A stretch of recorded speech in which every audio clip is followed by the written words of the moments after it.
Welcome back to episode 10 of Fit with Mitch. Send strength and conditioning coach Mitch Freeburn here.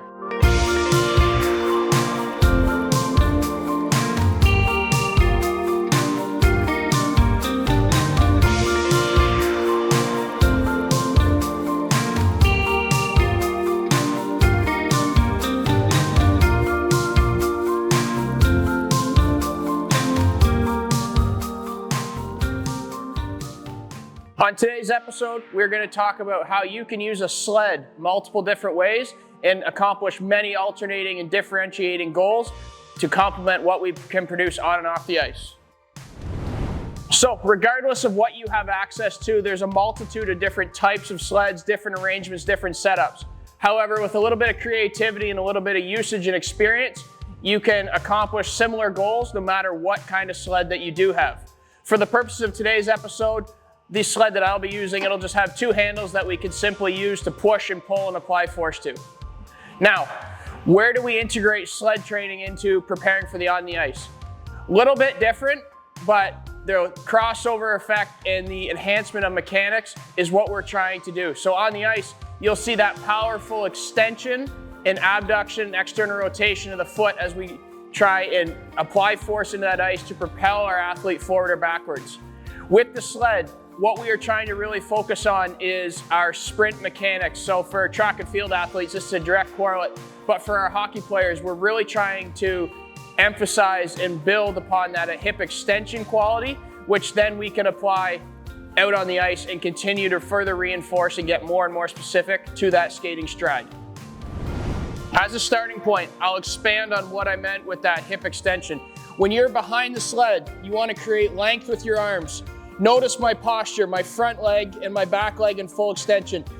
Hence, that's that sprinter's posture I was talking about. So what we are trying to teach is the front leg comes up in recovery through flexion, toe plant, and we drive forward into that extension, and then we repeat simultaneously over and over again throughout the entire duration or length of our sled push.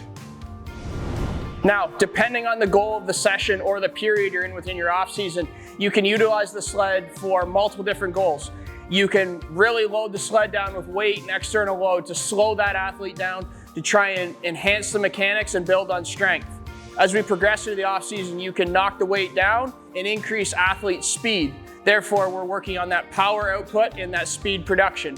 Lastly, you can really try and load and change the direction of how they push to really force and absorb forces in multiple different planes of direction to best replicate the unpredictability and the natural multi-directional ability and expectation out on the ice. Okay, just as a final kind of collection of our thoughts, summary like we always shoot in these episodes. Nothing on the ice off can really truly replicate that extension, abduction, and external rotation of that hip that we use on the skate blade to propel us down the ice. However, back to the purpose of this episode, what we're trying to establish with this sled is we're trying to, one, really enforce mechanics. What we can do by enforcing these mechanics is, even during times of fatigue, we can make sure that the body really ensures that it hips extended back, that recovery leg comes into flexion to prepare for a subsequent action. Relating to the ice, by building workload in this tolerance, we can help and complement the ability that when the athlete gets tired out there, they can stay down in their stride and their stride stays as symmetrical as possible, even as levels of fatigue build.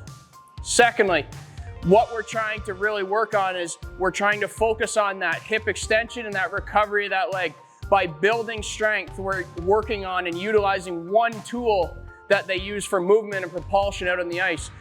By implementing this, we can really work on that target to the best and the closest of our abilities, while also having the ability to change load, duration, frequency, to really manipulate the variables that we're trying to attack with that session or that block of programming in the gym. Again, sometimes not all athletes will have exposure and relevance to this exact style of sled, but using a little creativity and through experience, we can always accomplish that common goal that we're trying to achieve with the sled push, pull, whatever we choose in this modality. I hope you really took something from this week's episode, and moving forward with your own training, you can kind of see the practical application of how we believe that using the sled benefits our performance and our functionality out on the ice. Stay tuned next week for Fit with Mitch.